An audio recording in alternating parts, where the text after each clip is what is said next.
Um, dois, três, valendo! E você está animadíssimo para fazer exercícios de noções gerais de classes gramaticais. Então, nessa aula é um apanhadão, né?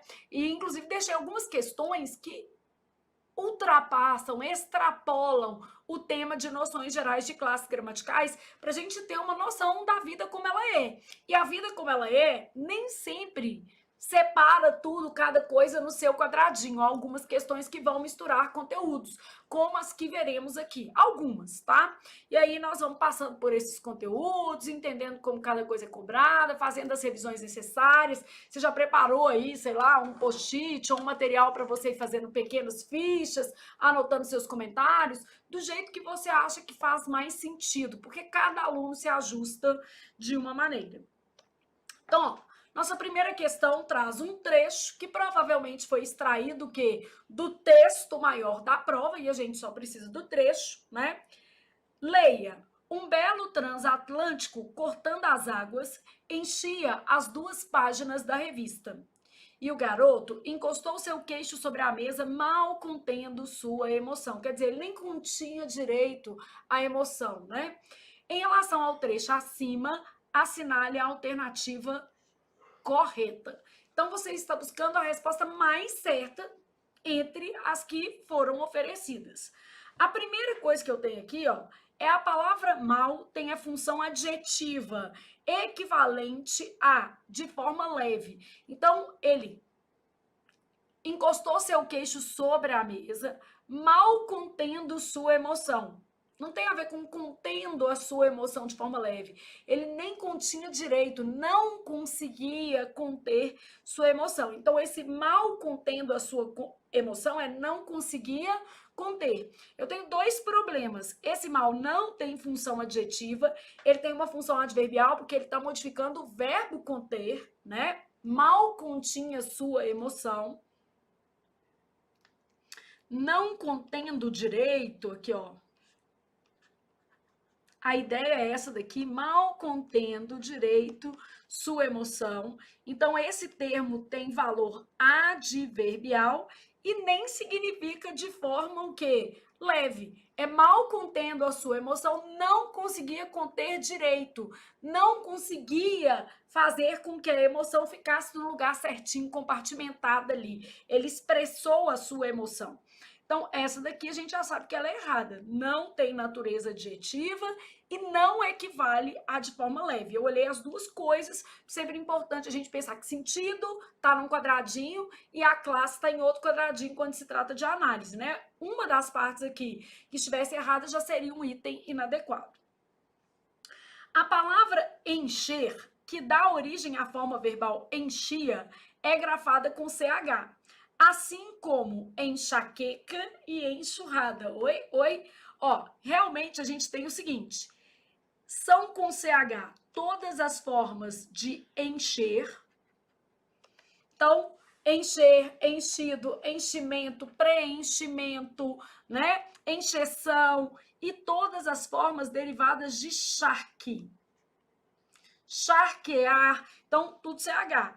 E depois desse dígrafo EN aqui, ó, o normal é que a gente use a letra X, como acontece, por exemplo, em enxame.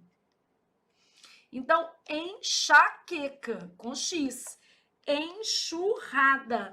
Depois do dígrafo, aqui, ó, EN. Ô, Flávia, dígrafo mesmo? É, gente, porque é assim, ó, encher, tá vendo? Então, isso aqui é um nasal, né? Depois desse dígrafo aqui, o normal é a gente usar X, como acontece em enxame, como acontece em enxaqueca, como acontece em enxurrada. Então, o normal é usar a letra X. São com CH os derivados de encher e os derivados de charque. Então, já pensou nisso aqui. No meio da questão, a gente tem classe, ortografia, e aí vem um item de pontuação. A vírgula antes do conector E se justifica porque as orações que compõem o período têm sujeitos distintos. É isso aqui. Essa é a verdadeira, ó.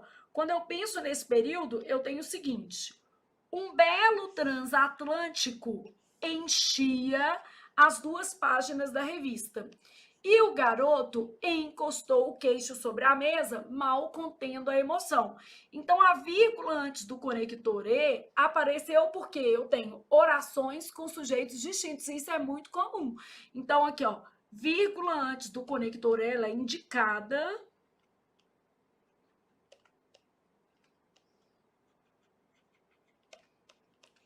Eu tenho sujeitos distintos, sujeitos diferentes. Por isso que a gente usa a vírgula antes do conector E. Então, essa daqui tá verdadeira. Mas eu continuei pensando nas alternativas, avaliando o quadro. O pronome seu e o pronome sua apresentam diferentes referentes distintos, fazem retomada de palavras diferentes. Não, nos 2 casos, ó, o garoto encostou seu queixo, o queixo do garoto, sobre a mesa, mal contendo sua emoção. Emoção de quem? Do garoto. Então, não são referentes distintos. Nas 2 ocorrências, a retomada diz respeito às emoções do garoto e o queixo do garoto.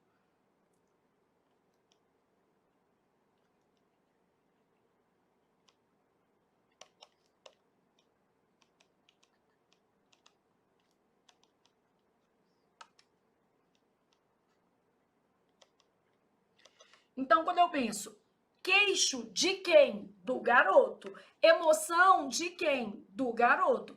Então, nas 2 ocorrências, retoma-se o termo o garoto. Logo, não temos referentes distintos. A substituição da expressão sobre a mesa por na mesa alteraria substancialmente o sentido do trecho analisado. Gente, a gente até pode pensar assim, sobre, em cima, e na mesa, mais esparramado, mas não alteraria substancialmente, ó. Colocou o queixo sobre a mesa, colocou o queixo na mesa. Claro que se a gente for pensar, o sobre é melhor nessa situação, porque é encostar, né? É apoiar, beleza? E ele não tirou o queixo e pôs o queixo que na mesa, mas não alteraria substancialmente o sentido do trecho analisado. Principalmente porque você entende que a gente não vai tirar o queixo, tá? E tacar na mesa. Então, como ele não vai tirar o queixo e tacar na mesa, a gente sabe que essa alteração de sentido é sutil. E é, na verdade, muito mais um produto do que você vai entender com a frase, né? Então, trocar aqui sobre, pôr na mesa, colocou o quê? O pé na mesa ou sobre a mesa. Não vai fazer diferença do ponto de vista semântico. Então, não haveria alteração. Isso aqui, ó, não haveria.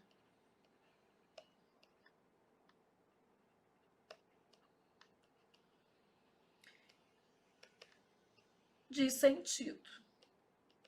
É igual colocar o pé na mesa ou sobre a mesa, nada aí seria alterado. Então, errada, errada. E a nossa resposta vai ser a letra C, de continuarei estudando, e com certeza há questões na prova que envolvem vários conteúdos, como aconteceu nessa daqui, ó. A gente tem ortografia, classes gramaticais, referenciação, tudo num pacote só. E isso é muito importante, porque senão a gente faz só questão fácil, né, gente? Quando a gente não pega questão, mistura vários assuntos, a gente tende a pegar as questões mais fáceis. Não é assim que a gente vai trabalhar, né? Respirou e continuou. Leia as proposições a seguir com atenção ao emprego dos pronomes. Então, aqui a gente já tem um recorte que diz respeito ao emprego dos pronomes, de acordo com a norma padrão. Aí eu olhei as frases e falou assim, ó, informou-me que daria-me explicações mais tarde. Aí olhei. Não nos informou sobre o que nos faria perder a vaga. Refeririam-se aos problemas já analisados? Dessa forma, far-se-ão novas consultas.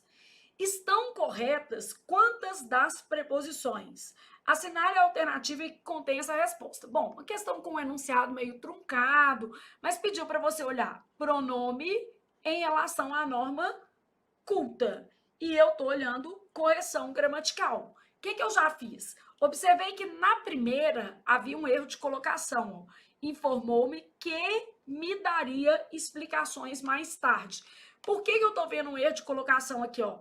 Daria é futuro do pretérito. E os futuros do indicativo não admitem ênclise.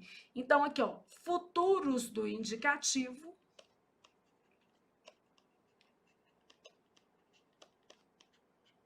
tanto o futuro do presente quanto o futuro do pretérito. Então, futuros do presente não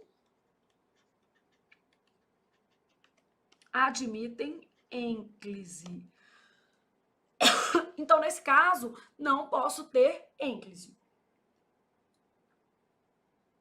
Continuei pensando, continuei lá na minha lógica, tá?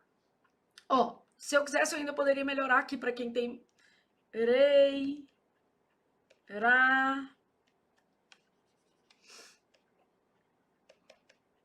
ra, remos, reis, irão. E futuro do pretérito, ria, rias, ria, ríamos, irieis, iriam, beleza? Então, aqui eu tenho as terminações dos futuros do indicativo.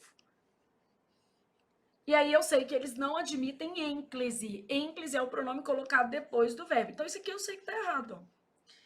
Refeririam, tá vendo aqui, ó? Iriam, iria. Essas terminações aqui, né? Então, basicamente, já sei que a 1 está errada e a 3 errada também. Não atrai, ó, não nos informou sobre o que atrai, sobre o que nos faria, esse que é um pronome relativo, o que nos faria perder a vaga. Dessa forma, como tem vírgula, a gente evita a próclise, far-se-ão novas consultas, mesóclise com futuro, tá certo? Com futuro do indicativo. Então, estão corretas quantas das proposições? Apenas duas. Quais sejam a 2 e a 4. Então, a gente sabe que, havendo vírgula, evita-se a próclise. Não é de todo proibido, mas a gente já teve muitas questões em que essa regra apareceu. Agora, no TSE mesmo, 2025, apareceu uma questão dessa, tá? Sebrasp, que foi a banca. Então, ó, havendo vírgula, evita-se a próclise. E é proibido o uso de ênclise com futuro do indicativo. Logo, aqui, mesóclise, tá? Aqui, o não é palavra atrativa e o pronome relativo também é palavra atrativa. Então, são casos obrigatórios de próclise. Aqui, ó.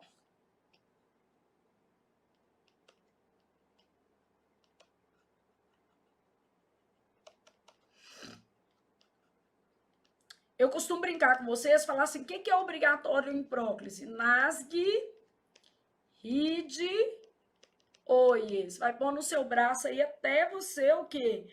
Decorar. Então, o N aqui é palavra de sentido negativo.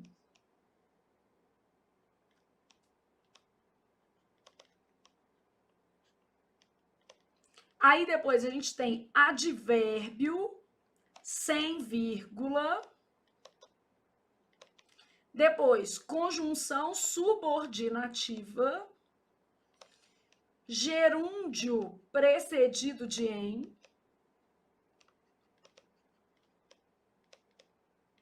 Aí depois, ride são pronomes, então eu tenho pronomes relativos, tipo o que aparece aqui é um relativo, né? Indefinidos e demonstrativos. E tenho também tipos de frases que obrigam a próclise. Frases optativas, são aquelas que exprimem desejo, interrogativas e exclamativas. Um tracinho só para ficar melhor. Então, nasgue, ride, oi, nada mais é do que um mnemônico só para você gravar os casos obrigatórios de próclise. Então, aqui, ó, eu tinha palavra de sentido negativo e pronome relativo. Basicamente, essa regra contemplada e essa daqui, ó. Beleza?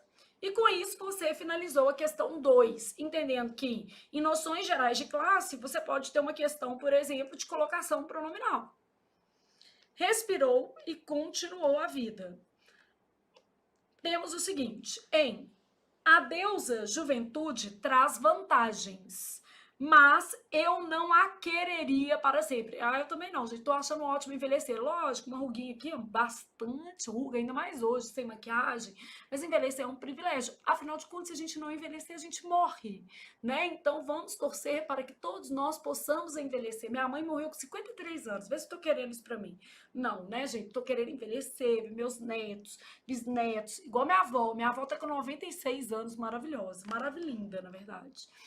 Então, ó, mãe da minha mãe, tá? Minha mãe partiu cedo, mas me deixou uma avó maravilhosa, fofa, cativante, tudo de bom.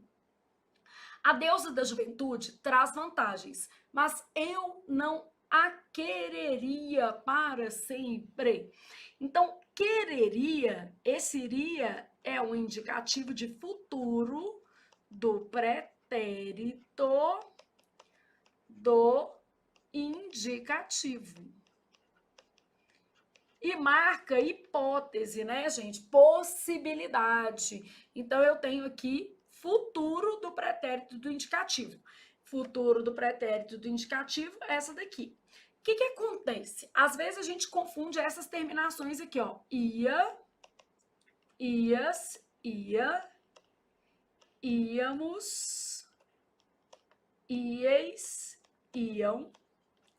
Essas terminações são terminações do pretérito imperfeito do indicativo. A gente, inclusive, até brinca, né? Tudo que é imperfeito merece uma vainha, porque já era. Que essas são todas as possibilidades que a gente tem aqui. O ia é uma delas. Então, poderia ser vá, né? Eu amava, eu vendia, eu tinha e eu era. E aqui, ao lado disso, muito parecido, a gente tem ria, rias, ria, ríamos, rieis, riam. Isso daqui é futuro do pretérito do indicativo.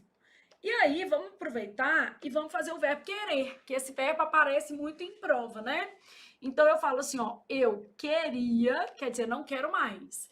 Eu queria sair com você, não quer mais. Passou, vontade.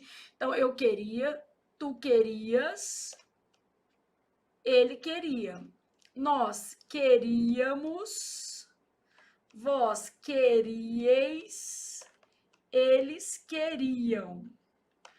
No futuro do pretérito, eu quereria, tu quererias, ela quereria, nós quereríamos, vós quereríeis, eles quereriam. Então, isso aqui que nós temos no futuro do pretérito. Como a gente não está fazendo nada, vamos aproveitar para fazer o futuro do presente do verbo querer, porque ele também aparece e é mais exótico. Vocês já viram aquela música do Caetano Veloso? Será que ela quererá? Será que ela quererá? É isso aqui. Então, nós vamos ter quererá, ó. Eu quererei, tu quererás, ela quererá, nós quereremos, vós querereis, eles quererão. Então, será que ela quererá, né? Indicando aí o futuro do presente. Flávia, isso existe? Isso é de Deus? Não, isso é mais do que de Deus, isso é divino. Pode aparecer na sua prova, inclusive, tal como ocorreu aqui.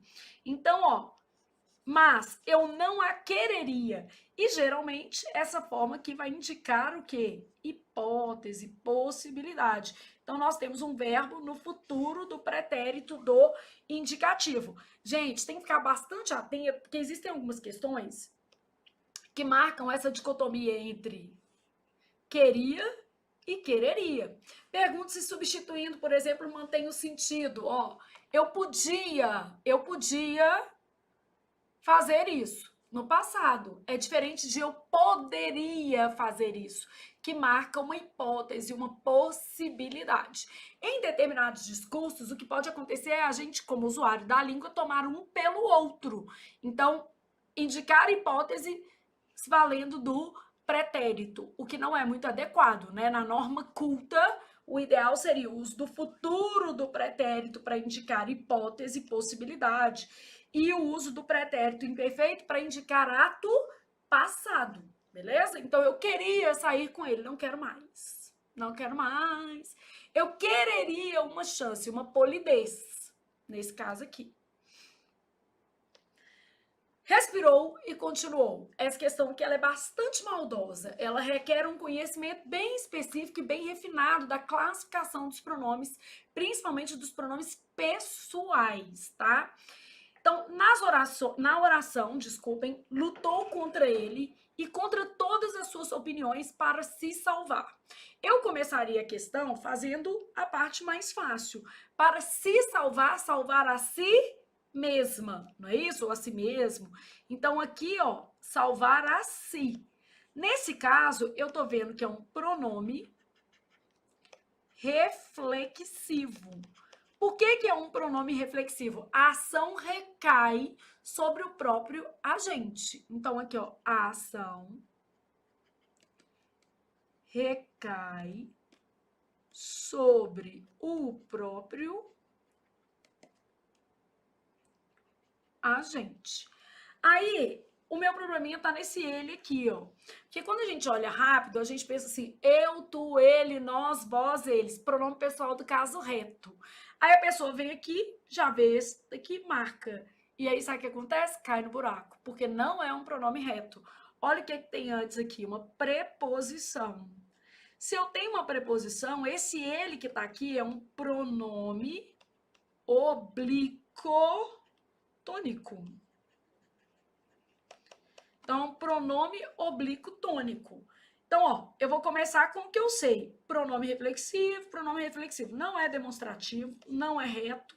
Sobrou isso aqui, ó, pronome pessoal do caso oblíquo, de modo que a resposta vai ser a letra D de Deus ajuda menino que senta e estuda. E ajuda a professora também que faz revisão para o menino. Então, bora lá para uma revisão pensando nos pronomes pessoais.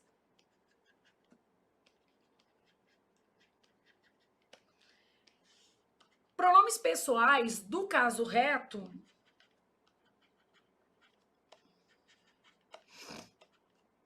eu, tu, ele, nós, vós, eles, claro que pode ser ela e elas aqui. O que a gente sabe sobre os pronomes pessoais do caso reto? Eles funcionam como sujeito ou como predicativo do sujeito. Então, neste caso aqui, ó, funcionam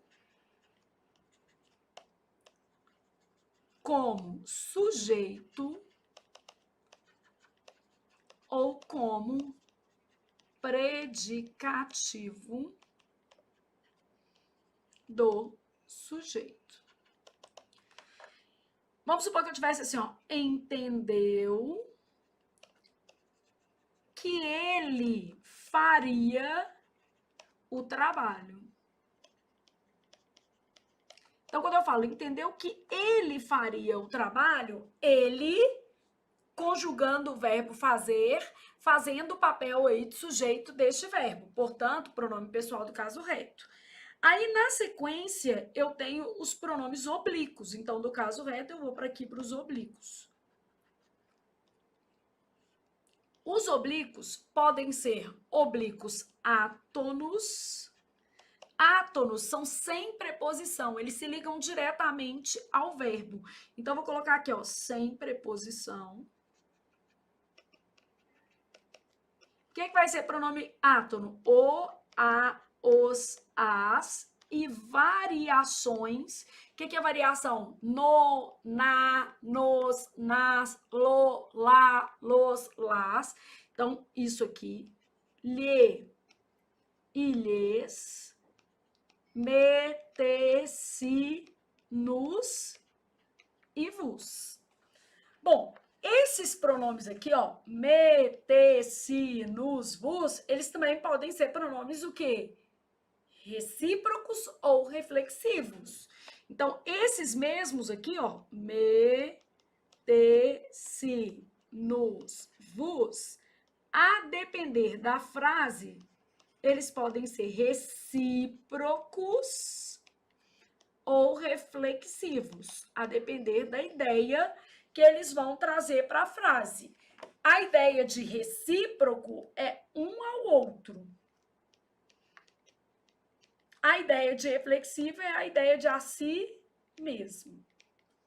Então, beleza, é o contexto semântico que vai definir. Mas eu ainda tenho pronomes oblíquos tônicos. Os tônicos são aqueles que vão apresentar preposição, com preposição. Esses pronomes tônicos, eles vão funcionar, em regra, complementos ou adjuntos, tanto verbal quanto adnominal. Então, normal é que a gente tem isso aqui. E quais vão ser esses pronomes oblíquos tônicos? Então, eu começo lá minha listinha assim, ó. Mi, ti, si.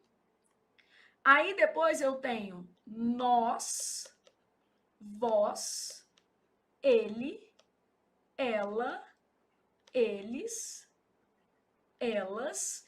E aí eu vou ter comigo, contigo,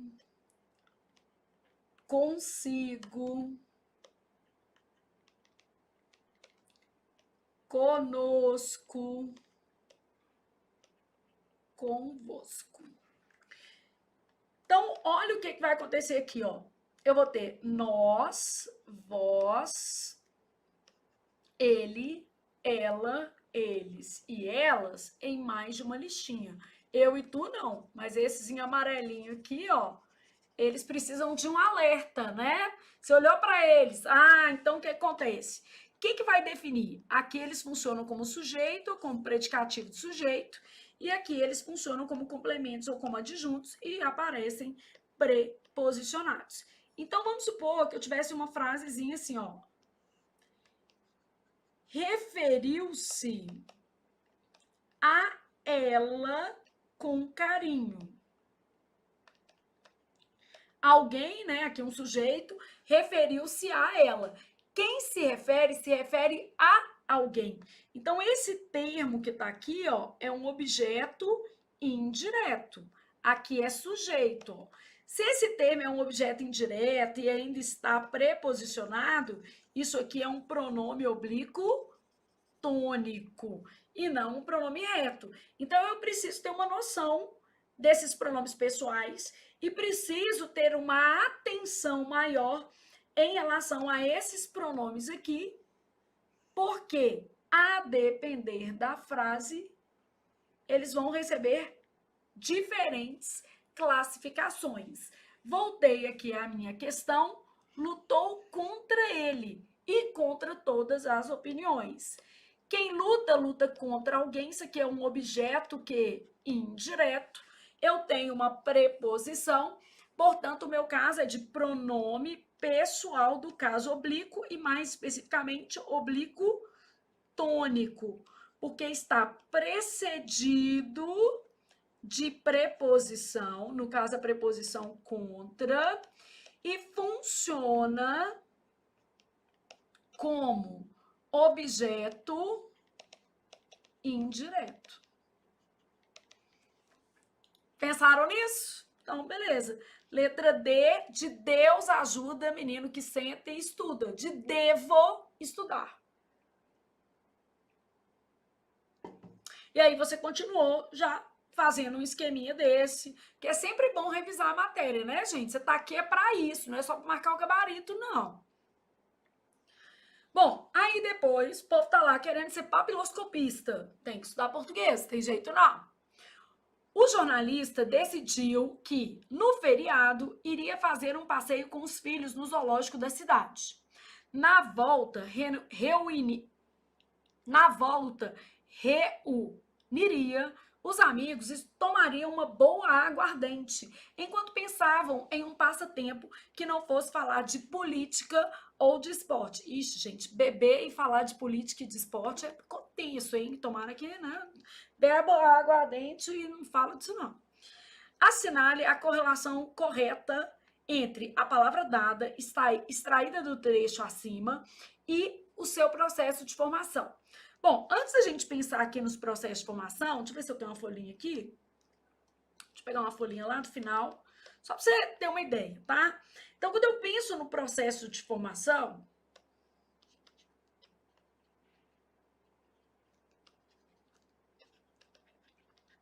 na hora que falou assim, ó, processo de formação de palavras, na minha cabeça, automaticamente já apareceu assim, ó.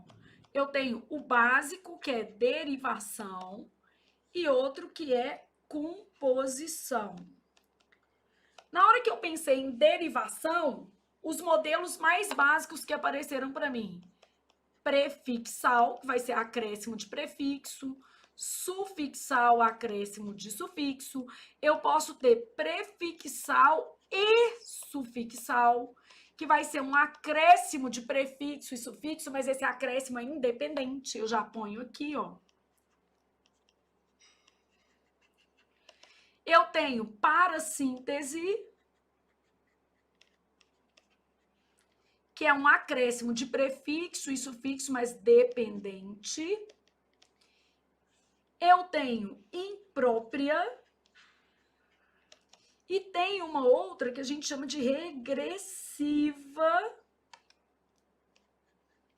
também chamada de derivação deverbal, né? Derivação regressiva, ela forma verbos, ela forma substantivos, na verdade, a partir de verbos. A venda da casa, a partir do verbo vender. Então, ó, primeira coisa que eu já tinha era uma noção na minha cabeça das possibilidades. E fui fazendo as possibilidades. Olha aqui, ó. Pensei assim, prefixal, desleal. Sufixal, lealdade. Prefixal e sufixal. Fiz lá, ó. Deslealdade. Prefixo e o quê? Sufixo.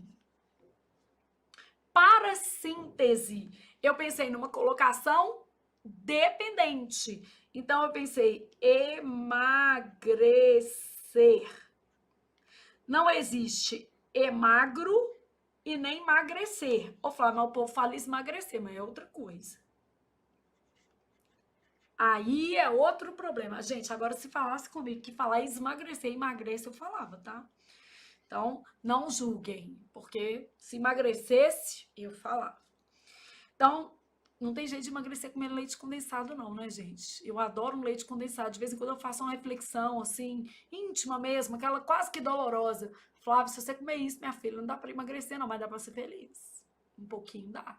Isso é verdade. Então, ó, vem de magro. E eu não faço emagro e nem emagrecer, né? Então, eu tenho só de magro.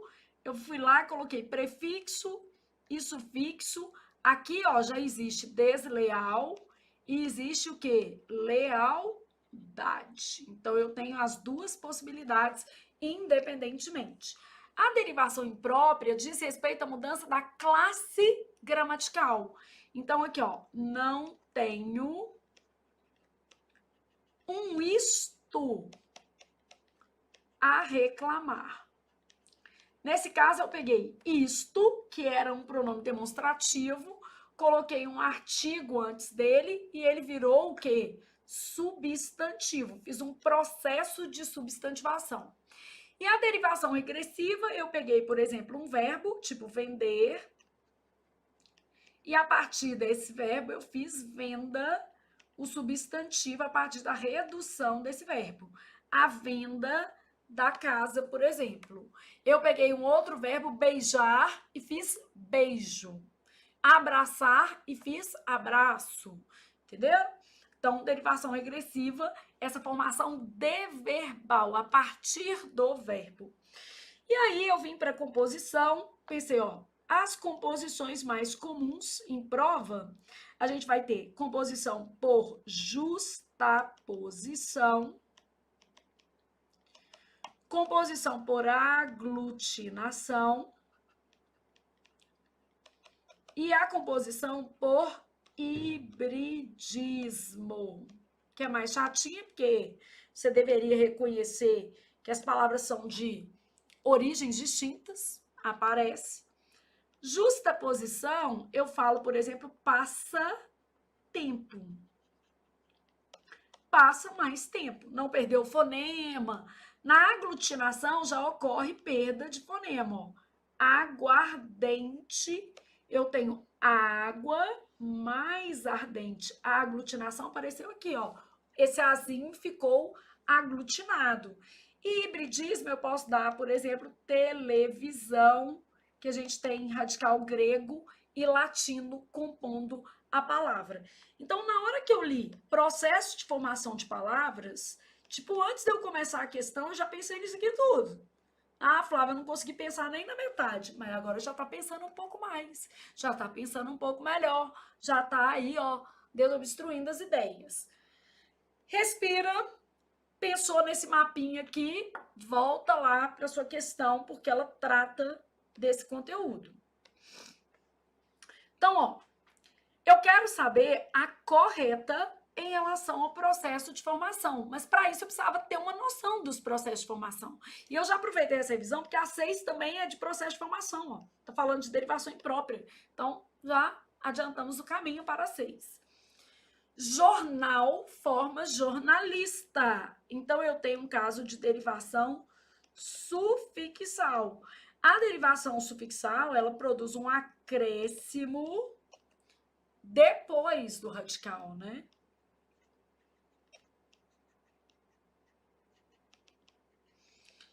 Aguardente. Aguardente é uma composição.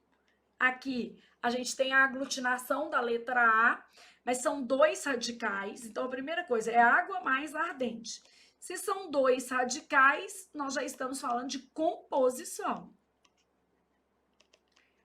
E no caso, como há a aglutinação de uma letra, composição por aglutinação. Volta. Aí ele usou um jeito diferente de escrever parasintética, porque ele colocou assim, ó, parasintetismo. Bom, é a mesma coisa de derivação parasintética, só que volta não é parasintética, volta é regressiva. Veio do verbo que voltar. Então, voltar, que é verbo, fez por regressão, volta. A volta do rapaz. Então, o caso aqui é derivação regressiva, que pode ser chamada também de derivação deverbal, veio do verbo. Chegou em passa-tempo, passa mais tempo, nós temos uma composição por justaposição. Amém, Senhor, porque a gente precisava de uma resposta correta, né? Então, ó, errada, errada, errada. E a nossa resposta, letra D, de Deus ajuda menino que revisa a matéria, que está fazendo a questão para estudar e não para falar que fez um monte de questão, porque isso não adianta nada. Então, é isso. Respirou e continuou. Agora, eu tenho uma questão falando sobre derivação imprópria. E eu já sei o que é derivação imprópria. A derivação imprópria é quando eu não tenho uma alteração na palavra, mas ocorre uma alteração na sua classe. Então, há uma alteração na classe da palavra. Então, nesse caso aqui, há uma alteração na classe da palavra. Bom, vamos ler o enunciado. Nas gramáticas, na parte referente à formação de palavras, que está dentro de morfologia, tá, gente? Morfologia inclui tanto classes quanto formação de palavras. A morfologia, ela se divide em classes gramaticais e formação de palavras. Está descrita a possibilidade de se empregar uma classe de palavras com funcionamento típico de outro, mecanismo conhecido como derivação, o quê?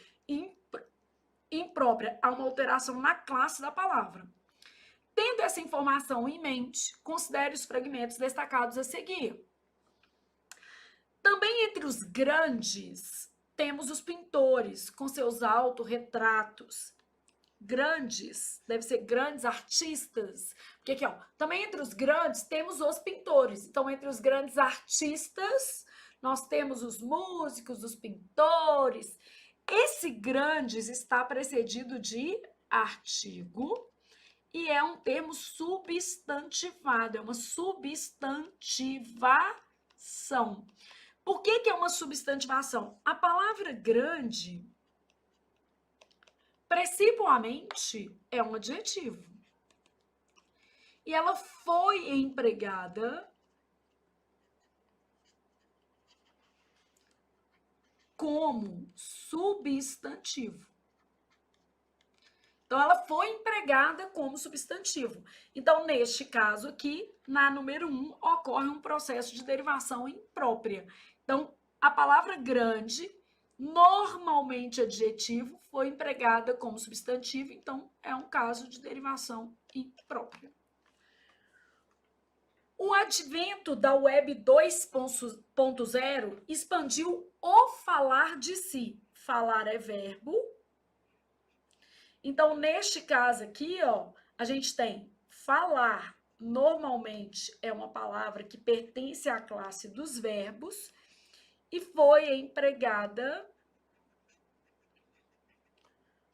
como substantivo, projetando aqui um caso de derivação o quê? Imprópria.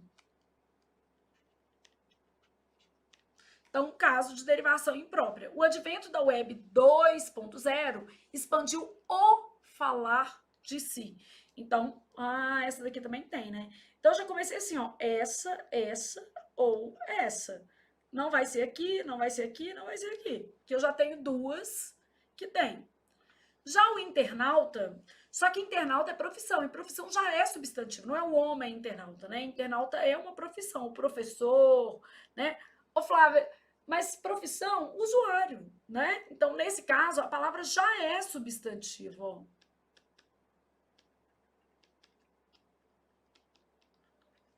Pode usar também a palavra, já é substantivo. O áudio, o vídeo, essas três palavras, ó, já são substantivos. Incluindo a voz e o gesto, também já são substantivos. Então, se essas palavras já são substantivos, a gente não tem um processo de substantivação. A 3 não apresentava esse processo. Então, aqui, ó, a 3 não. De modo que a nossa resposta será apenas 1 e 2. Na 3, as palavras já eram substantivos, então não ocorreu um processo de substantivação. A derivação imprópria, em regra, gente, é um processo de substantivação, tá? Eu pego uma palavra de outra classe gramatical e transformo essa palavra em substantivo. É o mais comum a gente observar, tanto em prova quanto na realidade da língua mesmo. O processo de substantivação é muito comum em se tratando de troca de classes. Então, resposta letra C de continue estudando. Depois eu tenho o seguinte, leia o trecho a seguir. Enquanto crescia, então na hora que eu pensei em crescia, eu pensei assim, tudo que é imperfeito merece uma vainha, porque já era. Aí, eu já sabia que esse verbo estava no pretérito imperfeito do indicativo. E aí, quando eu olhei assim, ó, o tempo verbal do verbo destacado indica, eu percebi que a questão era semântica. Então, eu não estava querendo saber o tempo, eu estava querendo saber o sentido. Aí eu fui para cá e pensei assim, tá, quais são as possibilidades do pretérito imperfeito? Então, a primeira possibilidade dele é uma ação inacabada no passado. A segunda possibilidade dele é uma ação duradoura.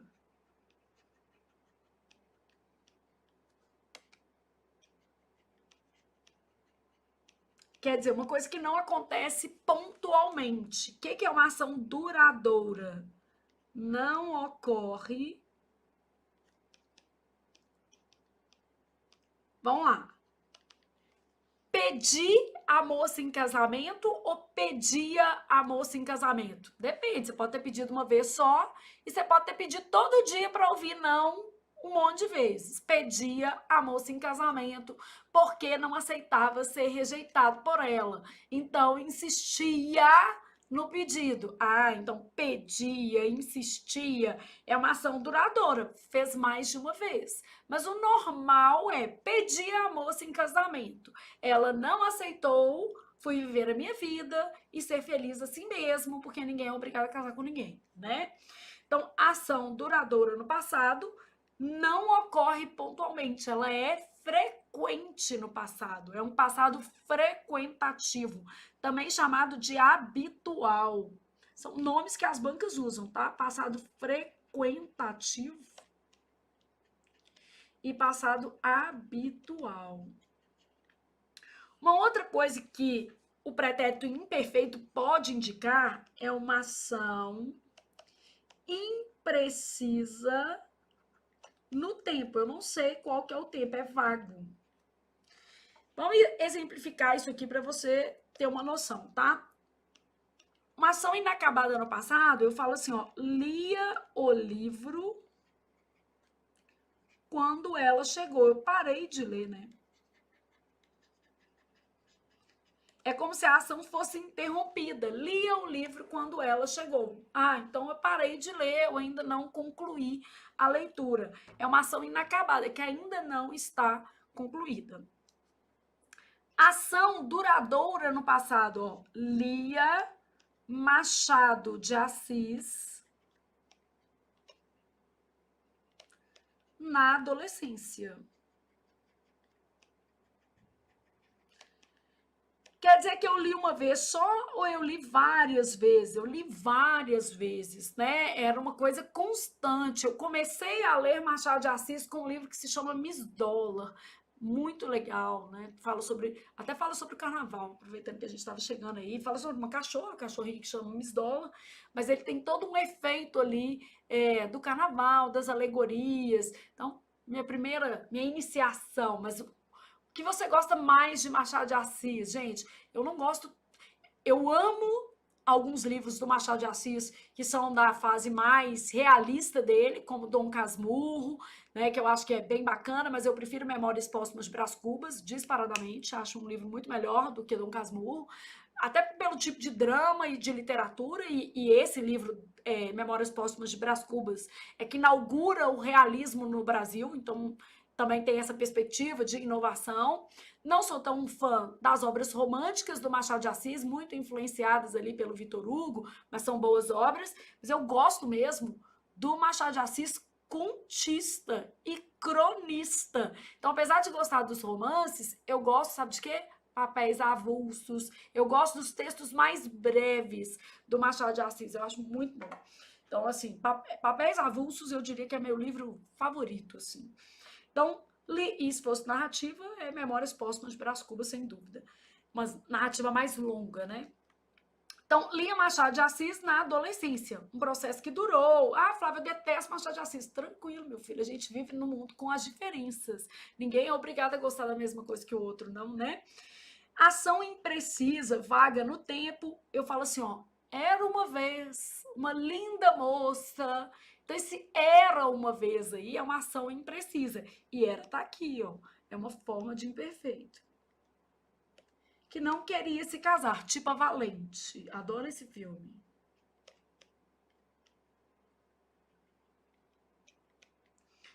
Então, era uma vez uma princesa que não queria se casar. Por quê? Porque ela percebeu que às vezes não valia a pena, né, gente? Era um investimento grande demais. Eu falava, mas você é casada, ama a vida de casada, mas não quer dizer que serve para todo mundo, não. Cada um tem a sua própria vida, né? Então, olha o que a gente tem aqui, ó. Eu posso ter uma ação inacabada, uma ação duradoura no tempo e posso ter uma ação imprecisa. Com isso em mente, primeiro, eu já revisei quais são as cargas semânticas do pretérito imperfeito do indicativo, eu consigo ter uma noção melhor da nossa questão. O tempo verbal destacado indica. Aí fui lá olhar. O ocorrido é um fato permanente, ou pelo menos considerado que dessa forma. Enquanto eu crescia, Tiago, Eric e de Sá ouvi histórias de seu avô. Bom, é um fato permanente, você nunca para de o quê? Crescer, provavelmente você chegou na idade adulta e parou de crescer. Então, não é bem um fato permanente, tá? Então, isso aqui não. Era uma situação que ocorria regularmente no passado, mas em momentos distintos. Ó, até essa parte aqui, ó. Enquanto eu crescia, Tiago, Eric de Sá ouvia. É simultaneidade, então não é em momentos distintos. Porque na questão a gente também tem o conector. Então, simultaneidade. Então, isso aqui, de jeito nenhum. A ação passada teve duração prolongada. Ó, quando eu falo enquanto eu crescia, é um processo, não aconteceu de um dia para a noite. Foi uma ação prolongada, que é isso aqui, ó. Ação duradoura, habitual. Então, a nossa resposta vai ser isso aqui. A ação passada teve uma duração prolongada. Então, enquanto eu crescia, ao longo de todo o meu crescimento, essa aqui é a lógica. Algo ocorreu no momento posterior ao atual. Posterior ao atual é tempo futuro, gente. Claro que não. Essa daqui era a mais absurda, né? Posterior diz respeito ao futuro.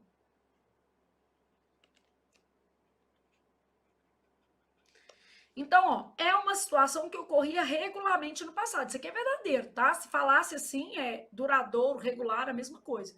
Isso aqui também. Só que o que distingue a letra B da letra C? Porque na letra B tá falando que essas duas ações de crescer e ouvir as histórias ocorriam em momentos distintos. E isso é falso, porque essas ações eram simultâneas. Então, nossa resposta é letra C, de continuar estudando até tomar posse. Depois eu tenho o seguinte, dadas as assertivas, e fui lá pensar nessas assertivas, já vi que era uma questão de lacuna. Os pronomes pessoais que preenchem corretamente os espaços são respectivamente. Pediram, já vou completar aqui com eles, né? Eles pediram para eu voltar imediatamente. Então, aqui, ó, para eu voltar, quem tá voltando? Eu. É um sujeito, e aí o eu é o pronome adequado para essa frase. Traga muitos presentes para mim. No fim da frase, traga muitos presentes para mim. Beleza? Agora vem a frase mais malvada, que é a número 3, quando eu tenho o seguinte: é difícil para mim falar em público. Porque o menino olha para cá, ó, vê um verbo e fala assim: o certo é eu. Essa frase está invertida, né, gente? Olha o que eu tenho. Falar em público, que é um sujeito oracional, é difícil para mim. Então, isso daqui é um sujeito oracional. E se a gente observar esse mim, ele está no fim da frase, só que eu tenho um deslocamento do sujeito. Falar em público é difícil para mim. Então, a frase está invertida.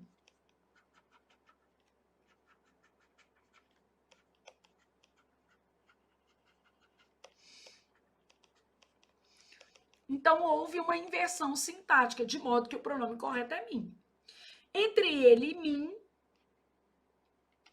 já não há mais amor. Entra em mim, que depois de entre só se usa mim, a menos que haja um verbo e esse verbo esteja sendo conjugado pelo pronome. Porque aqui, ó, eu posso estar assim, ó, entre.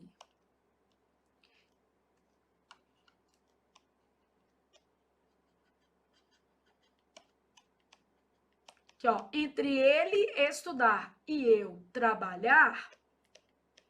Então, vai ter entre e vai ser eu. Ó. Há uma grande diferença.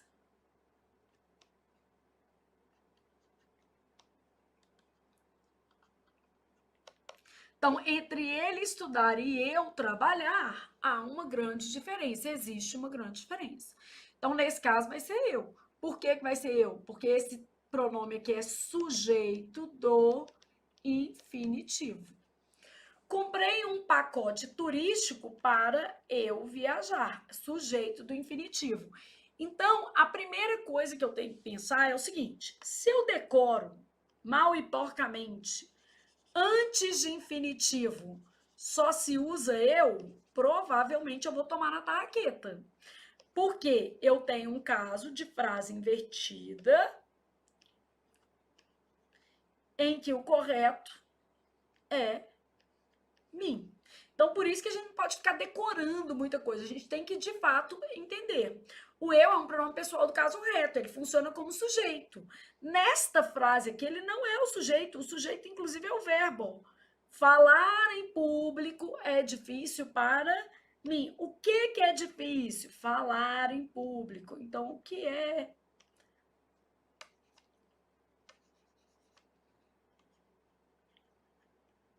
O que é difícil? Falar em público. Então, falar em público é difícil para mim, ok? Então, os pronomes pessoais que preenchem corretamente os espaços são eu, porque funciona como sujeito, eu, porque funciona como sujeito, me. E esse, o mais difícil era esse daqui, né? Ele está acontecendo porque existe uma inversão sintática na estrutura da frase. Ah, Flávia, então eu não posso decorar que depois, antes de verbo no infinitivo, sempre é mim? Sempre é um negócio muito complicado no português, porque depende da dinâmica da frase, depende de como eu construir esse enunciado, né, gente? Então, há situações em que a frase está invertida, em que eu não poderei usar o quê? Mim. Eu não poderei usar eu, na verdade. Aqui, ó, vamos lá, só revisar isso aqui, ó. Antes de infinitivo, aqui a gente está falando de eu versus mim num contexto bem específico, tá? Antes de infinitivo, verifique se a frase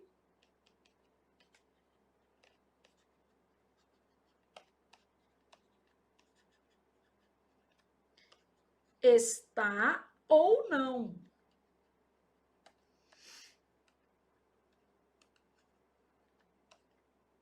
Invertida. Então, você está observando isso aqui, tá?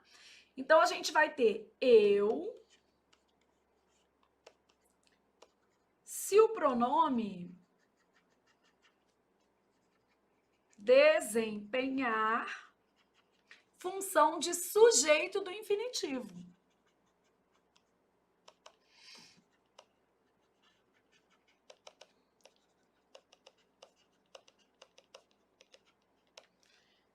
Então, vamos dizer assim, ó. Pediu para eu resolver o problema. Quem vai resolver? Eu, tá vendo? Aqui, ó. Comprou um livro português complicado, para eu estudar melhor. Eu vou estudar. Então, comprou um livro para eu estudar melhor.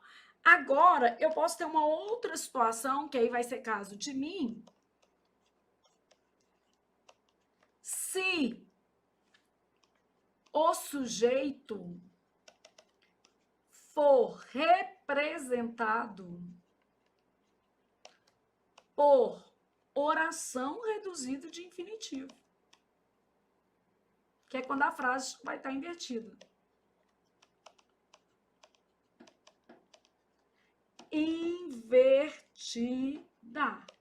Então, quando o sujeito for representado por oração reduzida de infinitivo invertida. Deixa eu botar outra cor para ficar mais bonitinho.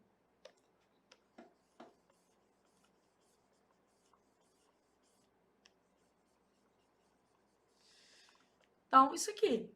Ah, Flávia, aí como é que vai acontecer? Vamos lá. Aí eu vou falar assim, ó. Não é fácil para mim estudar isso. Olha o que acontece, gente. O sujeito é estudar isso. Estudar isso não é fácil para mim. A frase está o quê? Invertida. Vou colocar assim, ó. É necessário para mim aceitar os fatos da vida, inclusive esse. Aceitar os fatos da vida, isso aqui que é o sujeito, ó. Aceitar os fatos da vida é necessário para mim.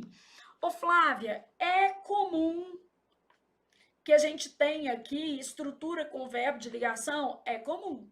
Não ficou claro para mim resolver o problema. Resolver o problema não ficou claro para mim. Então, é comum estrutura com verbo de ligação, que aí é uma marca, né?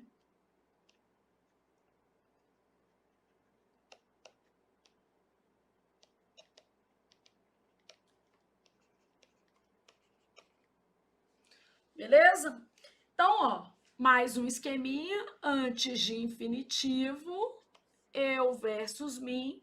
Verifique se a frase está ou não o quê? Invertida. E a partir daí você trabalha para resolver a sua questão. Porque quando se trata de uma questão de eu e de mim, gente, vai ser muito comum isso aqui aparecer. Tem jeito. Vamos dizer assim, faz muito sentido você contemplar isso aqui na questão. Aí, ó. Então, nossa questão, letra D, de Deus ajuda menino que senta e estuda todo dia um pouquinho. Passemos, pois, para a próxima e já estamos na nossa reta final. Olha o que a gente vai ter. Leia o trecho a seguir. As pessoas passam a vida a observar o que não pode ser mudado. E, em função disso, sofrem desnecessariamente. Ai, gente, isso aqui é muito triste, hein? Não pode mudar e ainda fica ali sofrendo, com certeza. Aí vai ter que ir para terapia. É isso mesmo. Para a gente aceitar o que não pode ser mudado. Então, as pessoas passam a vida a observar. Vou começar olhando o nosso trecho. Esse as aqui é um artigo. Aí depois passam a vida. Esse aqui, ó, artigo também. A observar, preposição, tá antes de verbo. Que é um verbo, né? O que não pode ser mudado, o mais que, o trocado por o quê? Aquilo. Isso aqui é um pronome demonstrativo. Então, observar aquilo que não pode ser mudado. E o que vai ser esse que? Pronome relativo. E, em função disso, sofrem desnecessariamente. Sobre o trecho acima, assinale a alternativa correta. O termo a, nas duas ocorrências, recebe a mesma classificação morfológica. Duas ocorrências, essas duas aqui, ó. Não é a mesma. Na primeira, ele é artigo e na segunda é preposição. Então, errado. Não, de jeito nenhum. O termo o é um artigo definido masculino, só que não. O com valor de aquilo é pronome o quê? Demonstrativo. E o que está depois dele é pronome relativo. Então, as pessoas passam a vida a observar aquilo que não pode ser mudado. Então, isso aqui, só que não. pronome demonstrativo, né, gente?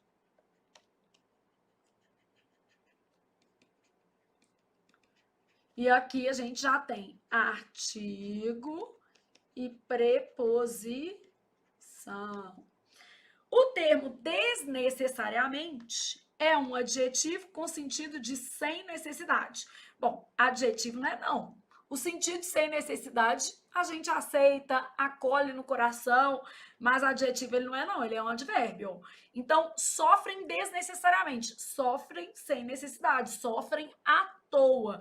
O sentido tá ok, mas ele é advérbio.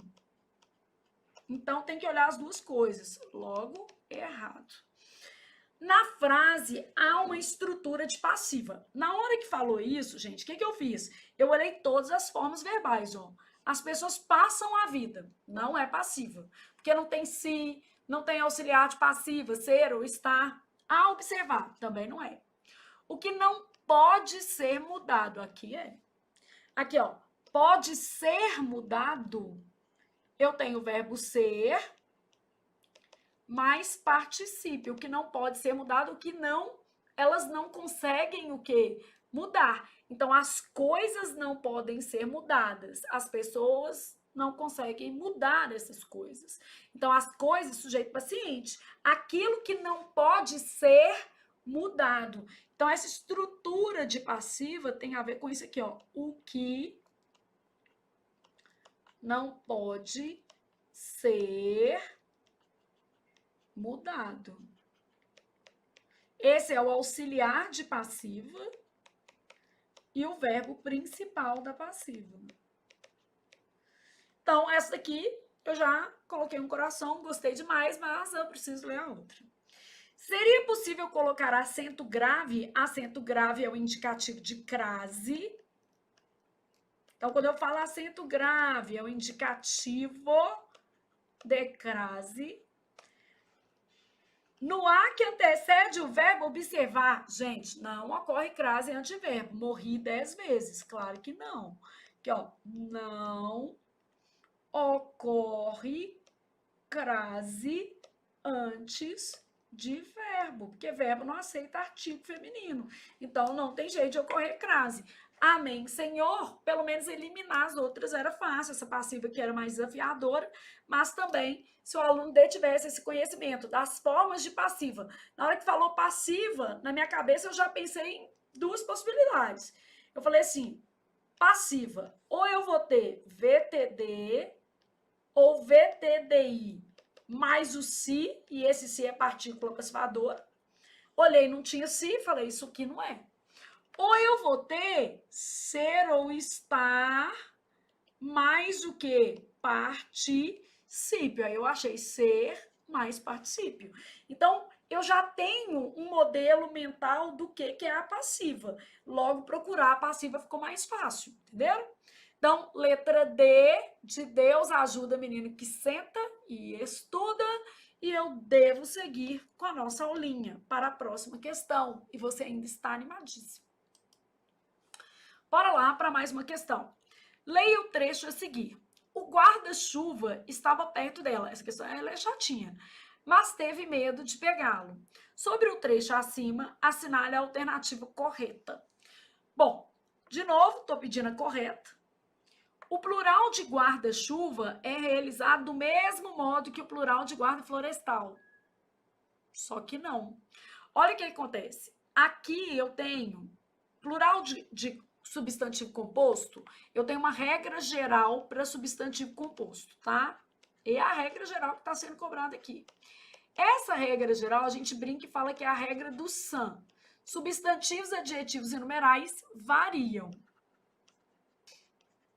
Então, essa regra do SAM, ela vai falar o seguinte, substantivos, adjetivos e numerais variam, beleza? De guarda-roupa é verbo, mais chuva substantivo. Então, o plural de guarda-chuva é guardar, singular, chuvas. No caso de guarda florestal, esse guarda não é de guardar, é de policial. Então, eu tenho policial, substantivo, mais florestal, que é adjetivo. Substantivos, adjetivos e numerais variam, os dois variam. Guardas florestais. Guardas florestais. Então, o plural de guarda-chuva é realizado do mesmo modo que o plural de guarda florestal? Errado. E, gente, aí é que eu falo. Às vezes aparece uma questão de plural de composto, uma letra só, o menino erra e perde a vida, né? Perde a sanidade porque não deu conta de uma questão.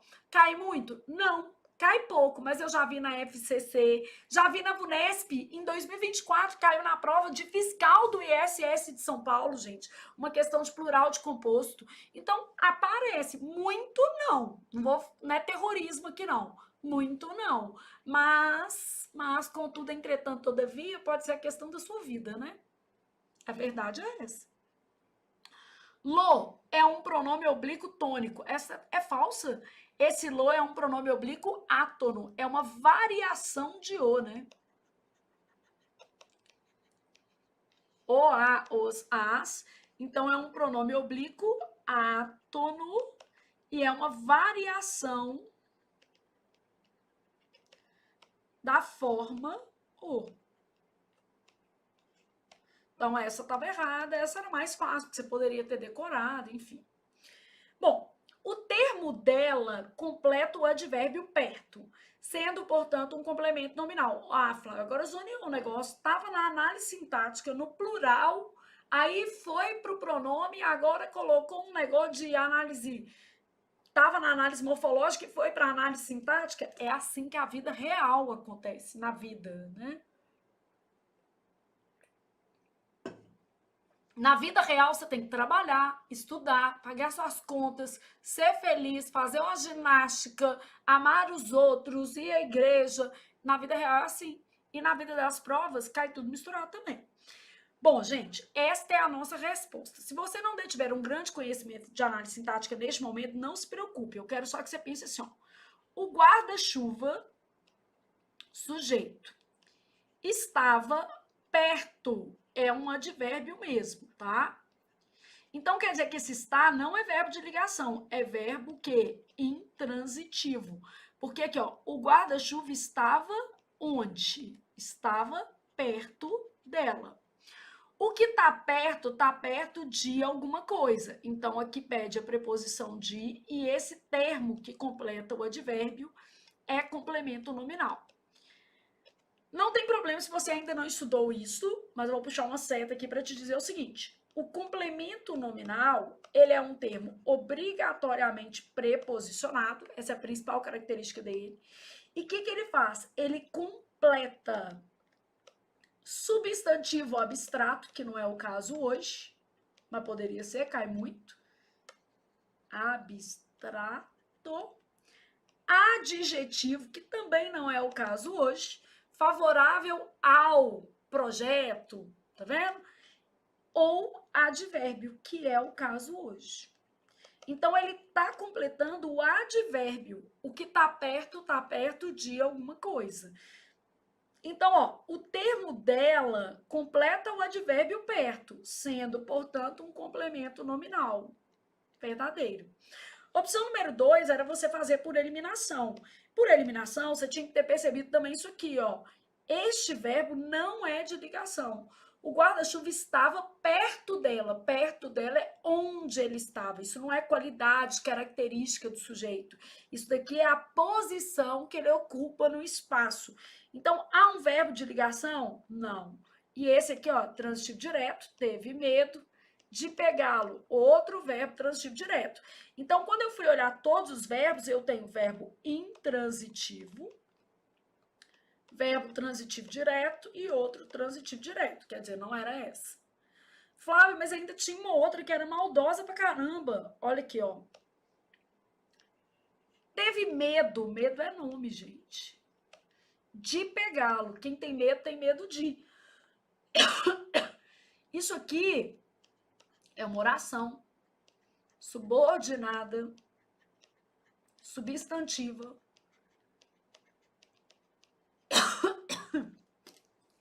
Um minuto.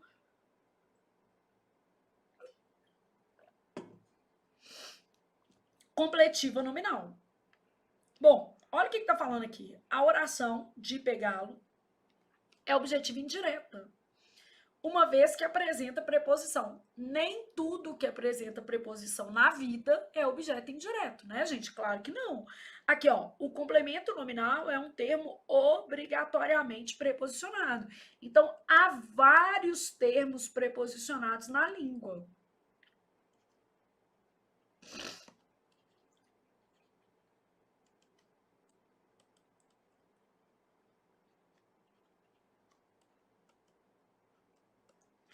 A preposição não é privativa do objeto indireto, não é.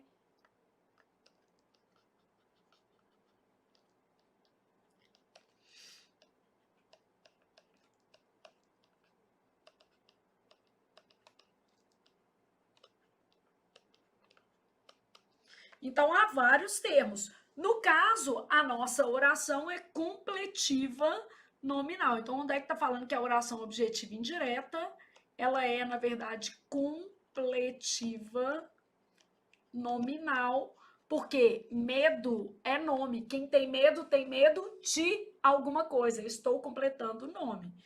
Bom, e aí a nossa resposta a essa questão, que eu deixei por último porque era uma questão mais desafiadora mesmo, mas qual é o meu objetivo com esta questão? É mostrar para você que a vida não é simples e que não adianta a gente fazer apenas as questões mais básicas ao longo do nosso curso. A gente tem que buscar também as questões mais desafiadoras, que vão mobilizar vários conteúdos, como esta questão aqui, que trouxe vários conteúdos. Ó, você tinha que lembrar do pronome oblíquo. Ah, é átono, não é tônico. Você tinha que lembrar que o verbo não é de ligação porque não existe o quê? Predicativo. Você tinha que ter uma noção de classificação de orações. Você tinha que ter uma noção de complemento nominal. Você tinha que ter uma noção de plural de compostos. Então, essa foi uma questão bem legal que mobilizou vários conteúdos dentro da língua portuguesa. E aí, gente, a teoria está aqui para alicerçar a sua base. Então, se você tiver conhecimento teórico, você vai fazer uma questão dessa com facilidade. Não dá para fazer do nada, né? Tem que ter uma noção mesmo. E com isso, acabamos a nossa aulinha de hoje. Fizemos algumas questões, entendemos como a banda toca e vamos continuar estudando, porque afinal de contas, o resultado depende do nosso esforço. E na próxima aula eu volto maquiada, que aí vai ser um pouquinho melhor para vocês, mas enfim, não se apeguem a isso. Um abraço e a gente volta na próxima aula.